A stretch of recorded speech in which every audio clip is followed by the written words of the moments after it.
की अलविदाई पार्टी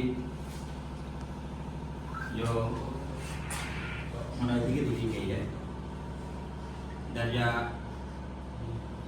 9 के बच्चों के ज़रिए, आप सभी लोग मुबारकबाद के मुस्तहिक़ हैं कि इस बात का ख्याल रखा कि हमारे साथी जो अब इस स्कूल में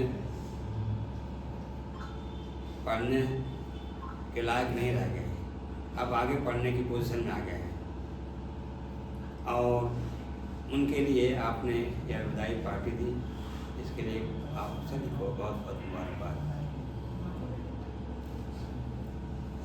बच्चों, ये अलविदाई पार्टी जो है एक ऐसा मैटर है जिसमें बड़ा दुख होता है, एहसास होता है कि वो तलबा जो मेरे साथ इस आंगन में रहे, शरारत करते रहे, पुटिंगें करते रहे, और हम उनके पीछे पड़ते रहे, डांटते रहे, डपटते रहे, कैनिंग वगैरह भी करते रहे। ये पूरा स्कूल आप सबका था, अजनबियत का एहसास नहीं होता था। लेकिन चूँकि अब हमारे यहाँ हाई स्कूल के बाद कोई क्लास नहीं है, इसलिए आपको बातिल नाखास्ता छोड़ना पड़ रहा है। दिल बहुत बोझल है कि अब आप लोगों का ऐसा साथ नहीं मिलेगा जो 2 साल, 3 साल, 4 साल, 5 साल तक बहुत साथ। लेकिन ये मजबूरी होती है इंसान की कि उसे अपनी मंजिल छोड़ना पड़ता है, छोड़ना पड़ता है। कभी अपने बाल बच्चों की बेहतर तरबियत के लिए, और कभी रोजी रोटी कमाने के लिए अपने घर बार को छोड़ना पड़ता है, और कभी इल्म की आग बुझाने के लिए अपने घर बार को छोड़ना पड़ता है। पुराने स्कूलों को खैरबाद कहना पड़ता है, नई मंजिल की तलाश करनी पड़ती है। यह इंसान की ज़रूरत है और मजबूरी। उसी मजबूरी में आप सब लोग हाई स्कूल के लोग कि अब आपको जाना है और आपकी नई मंजिल होगी।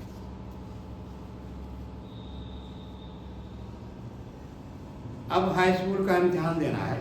अब तक तो आप लोगों ने घर के आंगन में इम्तिहान दिया, कभी नकल मार के, कभी इधर झांक कर, कभी उधर झांक करके, कभी चिट ले करके, तो कभी पैर पर लिख करके, कभी दीवारों पर लिख करके नकल मारने की भरपूर कोशिश की, और इम्तिहान में कामयाब होते रहे। लेकिन आइंदे अब जो मसला आ रहा है वो दूसरी जगह जाने का है। तो न ही आपको दीवारें मिलेंगी, न ही ऐसे आपके असातिज़ा मिलेंगे जो शरकत करने वाले हैं, ऐसे नहीं मिलेंगे। अब आपको किसी भी गलती में पाएंगे इंस्टिगेट कर देंगे, आपको इम्तिहान से निकाल देंगे। अब आपको अपने बलबूते पे काम करना है। अब यहीं से टर्न लेना है, हमारी ज़िंदगी में टर्न आएगा और एक बदलाव आएगा। जब आप हाई स्कूल के बाद इंटर में जाओगे ना, तो खुद ब खुद ये तय हो जाएगा कि हमें करना क्या है। अब तक हम लोगों ने जो पढ़ाई पे दिलचस्पी ली या नहीं ली, और जो फोकस किया वो कितना अच्छा काम, ये सबसे सिलसिला है मालूम हो जाएगा। तो मेरी ख्वाहिश है कि आप सभी लोग यहाँ से जाएं तो बेहतर जगह जाएं, अच्छे स्कूलों में जाएं, और मेहनत और लगन से कहीं भी ज़िंदगी की किसी भी शोबे में जाएंगे, किसी भी जॉब में जाएंगे, तो वहाँ पर सबसे अहम चीज़ जो ज़रूरत होती है इल्म की होती है। कहीं कमाने के लिए जाना तब भी इल्म की ज़रूरत पड़ेगी। आज इल्म का शोबा सिर्फ गिना चुना एक ही नहीं, तमाम तरीके के हज़ारों शोबे हैं, उसमें आदमी अपनी किस्मत को आजमा सकता है। तो हमने भरपूर कोशिश की कि आपको तालीम के ज़ेवर से आरास्ता करें, और इसके साथ तरबियत भी देने की कोशिश की। लेकिन मेरे ख्याल में तरबियत का कोई असर नहीं है। तालीम वही बेहतर होती है जिसमें तरबियत हो। कितनों आदमी पढ़ ले, कितनी भी उसको जानकारी हो, अगर उसकी तरबियत बेढंगी है, तरबियत नहीं है, तो एक समाज में बोझ है, नासूर है। जिस तरीके से फोड़ा होता है ना, फोड़ा खराब हो जाता है तो उसको काट के निकालना पड़ता है, ऐसे अगर बच्चों के अंदर तरबियत ना हो तो वो बेकार हो जाता है और नासूर बन जाता है, उसे काट के समाज से निकालना पड़ता है। हमें इस बात का एहसास है कि कुछ लोग जो है अपने तहजीब का, तमद्दुन का, अपने स्कूल का, अपने गांव घर का, ये अखलाकियात का एहसास नहीं करते, हालांकि करना चाहिए।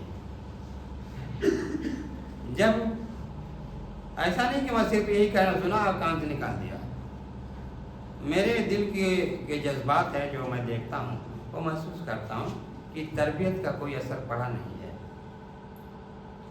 हालांकि पढ़ना चाहिए। मैं तो वैसा गाली गलौज नहीं करता, या आपके असातिज़ा कराम गाली गलौज तो नहीं करते, बदतहज़ीबी से बुलाते नहीं, और कुछ गैर अखलाकी बातें कहते नहीं। तो आप सब लोग पे गैर अखलाकियात जो है कैसे सवार हो जाता है, इस पर गौर करने की ज़रूरत है। जब तक कि तरबियत का एहसास नहीं हुआ दिल में, आप समाज में अच्छा मकाम नहीं हासिल कर सकते। समाज में वही आदमी बेहतर रंग से अपना मकाम बना सकता है जिसके अंदर सलीका है, गुफ्तार कहने का अंदाज निराला है, तहजीब और तमद्दुन का मतवाला है, वो अपने समाज में एक मकाम बनाता है। तालीम तो बहुत लोग हासिल करते हैं, तालीम हासिल करके डिग्रियां हासिल कर लेते हैं, लेकिन डिग्रियां हासिल करना कोई ख़ास फन नहीं, कोई मकसद नहीं है, उसके साथ तरबियत मकसद है। बड़े बड़े ऊँचे ऊँचे मरतबों पर पहुँच जाना तालीम का असल नहीं है। तालीम का असल ये भी है कि तरबियत हो, अच्छे माशरे की तख्लीक हो, अच्छा माशरा क्रिएट हो। और ये हमारी थोड़ी सी हल्की फल्की तवज्जो से इसमें कामयाब हो सकते हैं। ऐसा नहीं कि जब हम बाहर निकले तो हमारी बातों से तो लोग महसूस करें कि ये तो ऐसे समाज से ताल्लुक़ रखते हैं। जब ये बच्चे ऐसे हैं जिनकी तहजीब, तमद्दुन, बोलने का अंदाज, रहने सहने का रहन सहन, चाल चलन अच्छा नहीं है, तो इनके घर के लोग कैसे होंगे, इनके ख़ानदान के लोग कैसे होंगे, इनकी आबादी के लोग कैसे होंगे, इनके सूबे के लोग कैसे होंगे, इनके मुल्क के लोग कैसे होंगे, उससे अंदाज़ा लगा लेता है। इसलिए तहजीब को अपने हाथ से, तहजीब के दामन को अपने साथ से छोड़ना नहीं चाहिए। हम रहें ना रहें अपने तरीके से। अब जैसे मुबारकपुर में है, मुबारकपुर वालों के बात का अंदाज बहुत अच्छा है। वो अगर नाम लेके खालिक नहीं कहेंगे तो वो कहेंगे ए मोहम्मद अब्दुल खालिक। इस तरीके से वहाँ तो लोग कहते हैं, पूरा नाम लेते हैं, और यहाँ तो नाम के साथ जो वाह लगा देते हैं, वाह लगा देते हैं। ये सब बदतहजीबी है, और ये है कि हमने आपको तरबियत नहीं दिया। तो ये तरबियत न देना, ये इल्ज़ाम सबका सब जो मेरे सर चला जाएगा। बोला तो तुमने किसी टीचर ने ऐसा कहा नहीं कि ऐसे बोलना, लेकिन घर की तहजीब, गांव का कल्चर, मोहल्ले की बातें वो हमारे स्कूल में डर आई हैं, वो निकल नहीं रही। इसे निकालना ही हमारी असल कामयाबी है। और इसके बाद जो टीचरों ने आप लोगों को पनिशमेंट किया है, डांटा, तो ये इनका निजी मसला नहीं है, निजी मफाद नहीं है। जिस तरीके से मैंने कहा, इस तरीके से ये जब डांटते हैं या डांट के बाद कहने की ज़रूरत पड़ जाती है, तो इनका निजी मसला नहीं है। वो सुधारने के लिए, सबक देने के लिए और बताने के लिए होता है। कभी कभी ज़रूरत पड़ती है मार की, कैनिंग की, लेकिन कैनिंग में इस बात का लिहाज होना चाहिए कि सर न फट जाए। जैसे एक साहब बच्चे लिख के नहीं लाया था किसी इंग्लिश मीडियम में, तो उस बच्चे को उल्टा लटका दिया छत से। ये जालिमाना तर्ज है, ये जालिमाना तर्ज है। लेकिन ये कि तहजीब के साथ, मुरुव्वत के साथ, एहसास जिम्मेदारी के साथ अगर वो टीचर हल्की फुल्की कैनिंग करता है, डांटता है, तो उसमें कोई मजाक का नहीं है। इसलिए बहुत से बच्चों को इस बात का मलाल होगा, तो ऐसा कुछ नहीं है उसमें। और एक चीज़ और है कि अब तो आप जा रहे हो, तो इतना लेके जाओ कि हमें अपने बड़ों का अदब करना है, एहतराम करना है और अच्छी तालीम पे फोकस देना है, और अपनी सोहबत में सोहबत का रंग बदलना है। सोहबत से बहुत बड़ा फ़र्क पड़ता है। अच्छे लोगों के साथ रहोगे तो अच्छा दिमाग बनेगा, अच्छी मेंटलिटी बनेगी। और चोरों के साथ रहोगे तो चोरी तो महमूद गजनी के तरीके से नहीं कि चोरों के साथ तो चोरी कर लिया है, लेकिन बाद में पता चला चोरों को कि वो तो चोर नहीं, वो तो राजा थे, लेकिन राजा ने सिखा दिया उसको चोरों को। तो सोहबत का बहुत बड़ा असर पड़ता है। अगर सोहबत आपने बढ़िया लोगों को रखी तो बढ़िया होगा। और मतलब कि बाजारी लड़कों के साथ और बाज़ लड़कों के साथ, देर से सोने वालों के लड़कों के साथ, ज़्यादा खर्च करने वाले लड़कों के साथ रहेंगे तो आपको ज़्यादा खर्च भी करना पड़ेगा, ज़्यादा देर तक जागना पड़ेगा, ज़्यादा देर तक घूमना पड़ेगा, सड़कों पर चलना पड़ेगा। तो ऐसे माहौल में जब ज़्यादा पैसे की ज़रूरत पड़ेगी तो घर के लोगों को तंग करेंगे, माँ को तंग करेंगे, बाप को तंग करेंगे। इतना पैसा होता क्या है? क्योंकि उसके साथ खाएंगे, वो 20 रुपये खिलाएगा तो उम्मीद रहेगा किसी दिन यह भी 10 रुपये खिलाए। चोरों के साथ रहोगे, रोज चोरी करने जाओगे, पकड़ा जाओगे तो पिलाओगे, मारेगा। चोर तो तुम भी चोर आए तो चोरी करने। तो सोहबत से बचिए, अपने से बेहतर आदमी की सोहबत रखिए। ये मैं नहीं कहता कि अपने साथियों को छोड़ दो, ठीक है ना, साथी साथी है। ये जो साथी है ना, वो बहुत दिनों तक, मरते दम तक के साथी है ना, मरते दम के तक के साथी है। और अब हम लोगों को 35 38 साल हो गया, इस वक्त कुछ मुलाकातें हो जाती हैं उस ज़माने की, तो आज याद ताज़ा हो जाती है। ऐसी एक जहाँ पे मैं गया था आपके रोहतास जिले में भगुआ, तो वहाँ पे मेरा एक साथी मिल गया। वहाँ एक साथी मिल गया, बड़ी अच्छी, हम लोग एक ही कमरे में रहते थे। तो 38 साल के बाद तो वो रिश्ता जो है ना साथियों का टूटता नहीं है, बराबर रहता है। तो मैनेजर साहब के यहाँ एक साहब आए थे, खराबत खोजते खोजते मैनेजर साहब का नाम पूछा और मुलाकात हुई, भी जल्दी बता रहे थे उससे 2-4 दिन बाद। एक साहब उस जमाने के, हम लोग पहले पढ़े हुए। तो ये रिश्ता जो है ना साथियों का, साथी फ्रेंडशिप साथियों की है, भूलती नहीं। और बहुत से दोस्त बनते हैं, बिगड़ते रहते हैं।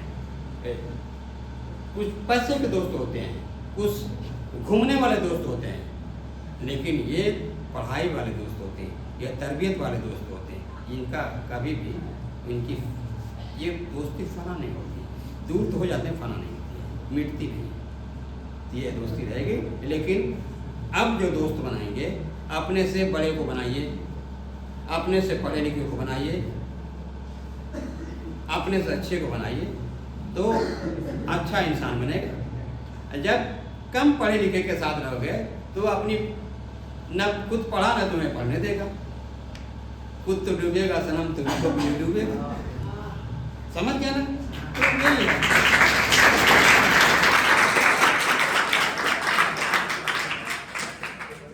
ताली बजाना इसका हल नहीं है, ताली बजाना इसका हल नहीं है। ये तो रोने का मकाम है, बात को अपने अंदर जज्ब करने का मकाम है कि ऐसे लोग जो है ना दूसरे को बिगाड़ते हैं, बनाते हैं। पैसे वाला आपको परेशान कर देगा, आपके घर वालों को परेशान कर देगा, इनडायरेक्ट, डायरेक्टली इनडायरेक्ट परेशान कर देगा। इसलिए कि उसकी ख्वाहिश होगी घूमने की, नैनीताल जाने की और कहाँ जाने की, आजकल चला है मनाली जाने की। अब बच्चे को दोस्त के पास पैसा नहीं, घर पे जाएगा तंग करेगा, 10,000 रुपया दो, अम्मा दो, अब्बा दो, कहाँ से देगा। इसलिए अपने जैसे लोगों के साथ दोस्ती करो और साथ रहो अपने से अच्छे लोगों के साथ। इसमें आप सबकी कामयाबी है। अब फिर मैं आप सब लोगों को आखिर में मुबारकबाद देते हुए चल रहा हूँ कि आप लोग अपनी तालीम को जारी रखें। कोई भी अड़चन आवे, कोई भी मुसीबत आवे, तालीम को जारी रखें। रात के अंधेरे में, दिन के उजाले में, हर सूरत तालीम को अपनी जारी रखें। तालीम ही एक ऐसा स्कूल है जो इंसान को इज्जत और मनसब से रोशनास कराता है। मैं अब अपनी बात को ख़त्म कर रहा हूँ। अस्सलामु अलैकुम वरहमतुल्लाह।